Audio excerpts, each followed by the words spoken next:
Hallelujah. Hallelujah. Hallelujah.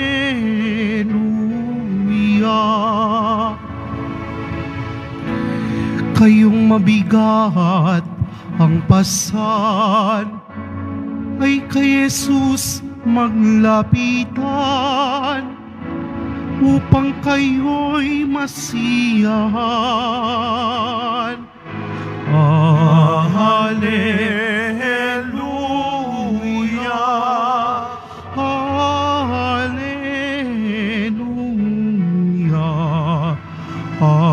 Hallelujah. Hallelujah.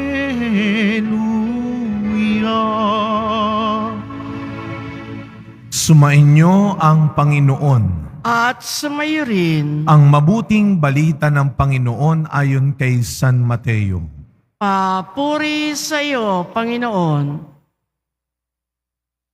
Noong panahong iyon, nang makita ni Jesus ang napakaraming tao, umahon siya sa bundok. Pagkaupo niya'y lumapit ang kanyang mga alagad at sila'y tinuruan niya ng ganito. Mapalad ang mga aba na wala nang inaasahan kundi ang Diyos, sapagkat makakasama sila sa kanyang kaharian. Mapalad ang mga nahahapis, sapagkat aaliwin sila ng Diyos. Mapalad ang mga mapagpakumbaba, sapagkat tatamuhin nila ang ipinangako ng Diyos. Mapalad ang mga nagmimithing makatupad sa kalooban ng Diyos, sapagkat ipagkakaloob sa kanila ang kanilang minimithi. Mapalad ang mga mahabagin, sapagkat kahahabagan sila ng Diyos.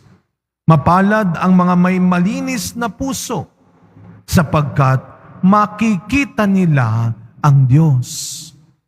Mapalad ang mga gumagawa ng daan sa ikapagkakasundo, sapagkat sila'y ituturing ng Diyos na mga anak niya. Mapalad ang mga pinag-uusig dahil sa kanilang pagsunod sa kalooban ng Diyos, sapagkat makakasama sila sa kanyang kaharian. Mapalad kayo kapag dahil sa akin inaalimura kayo ng mga tao, pinag-uusig at pinagwiwikaan ng lahat ng uri ng kasamaan na pawang kasinungalingan. Magdiwang kayo at magalak, sapagkat malaki ang inyong gantimpala sa langit. Mga kapatid, ang mabuting balita ng Panginoon. Pinupuri ka namin, Panginoong Heso Kristo. Magsiupo muna po ang lahat. Good morning po sa inyong lahat. Ngayon po ay unang araw ng bagong buwan, kaya bigyan natin ng magandang panimula rin ang mga kasama natin. Pakibati naman ho yung kahit malayo-layo sa inyong katabi, good morning. At sabihin natin sa mga katabi natin, God bless you. Sa mga naka-online, yung mga nasa ibang bansa nating kapatid, itong bagong buwan, napakaganda. Alam niyo, parang ito yata yung pinakamagandang buwan. Sabihin niyo, Father, ang uno ngayon ng Nobyembre, yun na nga. Baka nakakalimutan natin na lumaki tayo siguro, ang akala natin, November 1, araw ng mga patay. O mali po. Nandiyan sa ating monitor kanina pa, araw ng mga banal. Hindi lang basta araw, dakilang araw ng mga banal. Alam niyo po sa katesismo ng ating simbahan, lalo na sa tinatawag nating ecclesiology, pag-aaral ng simbahang Katolika, meron tayong tinatawag na tatlong estado ng simbahan, the three states of the church. Ano yung tatlong estado ng simbahan na itinuturo ng ating katesismo? Una ay ang tinatawag na church militant. Pangalawa, church penitent or church suffering. Mas maganda yung penitent. At yung pangatlo ay ang church triumphant. Yung church militant, yung una ay ito daw po yung mga miyembro ng simbahan na patuloy pa rin naglalakbay sa mundong ito. Tayo yon. Yung pangalawa ay yung church penitent. Ito yung mga namatay na, pero kailangan pang linisin. Ito yung mga nasa purgatorio.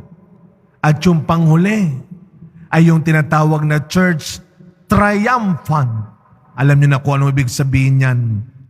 Ito yung mga nagtagumpay.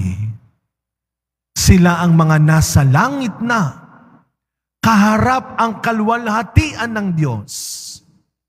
Nasa kaharian na ng Diyos.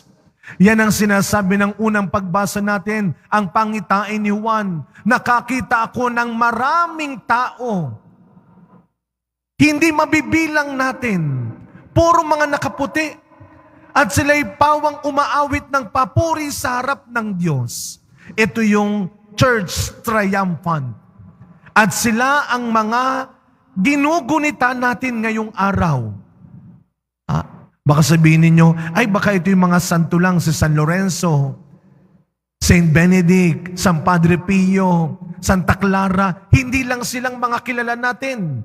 Kaya sabi ng unang pagbasa, hindi mabilang, galing sa iba't ibang lahi, bansa.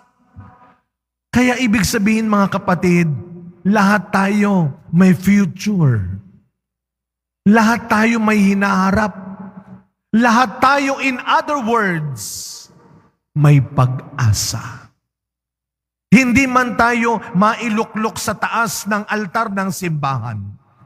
Hindi man tayo maisulat sa kalendaryo. Lahat tayo may pag-asang isulat sa palad ng Diyos. Kung saan papapasukin tayo sa Kanyang kaharian. Paano mangyayari yun?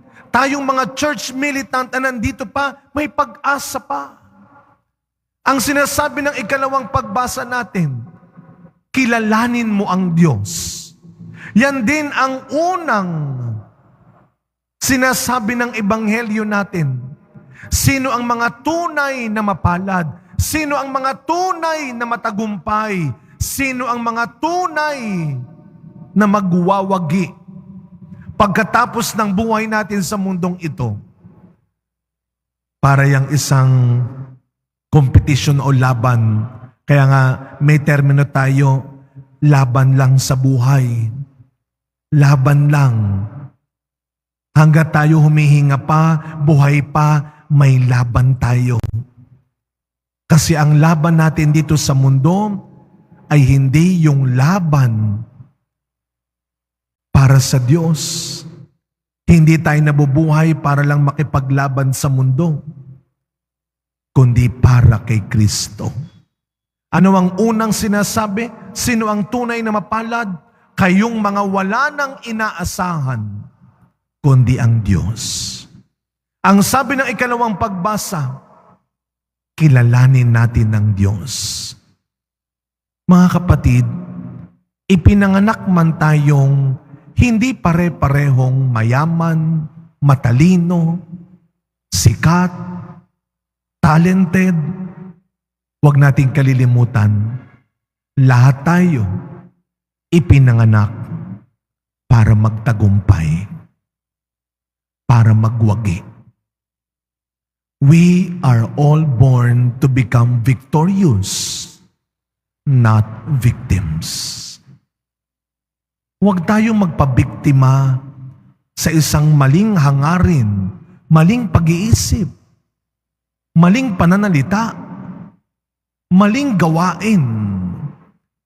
At tayo ay tinatawag magtagumpay, tayo ay tatawaging nagwagi, hindi lang ayon sa nakamit nating pera, posisyon, kapangyarihan, material na bagay, kasikatan.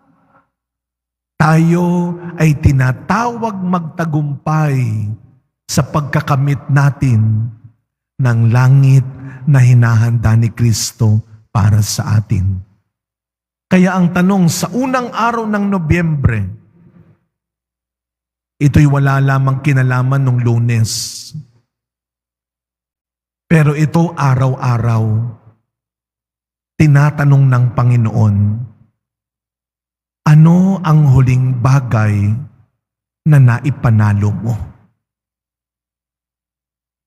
Nakipaglaban ka ba ng tama?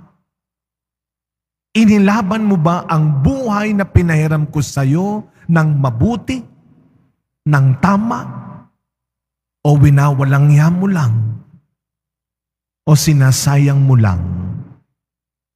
Sa pagkapatuloy na misa natin, mga kapatid, ang mga santo at santa, ang mga banal, kung titignan ho ninyo, itong ating dalawang gilid ng simbahan sa altar, walang laman.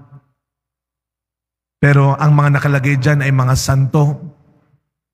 Tignan lang natin at mamaya bago kayo umuwi, ipanalangin natin na sana sa kabila ng maraming tukso at pagsubok sa mundong ito, isang araw, hindi man sa luklukang ito, isang araw, kagaya ng mga nauna ng banal, tayo rin ay mailuklok sa kaharian ng Diyos.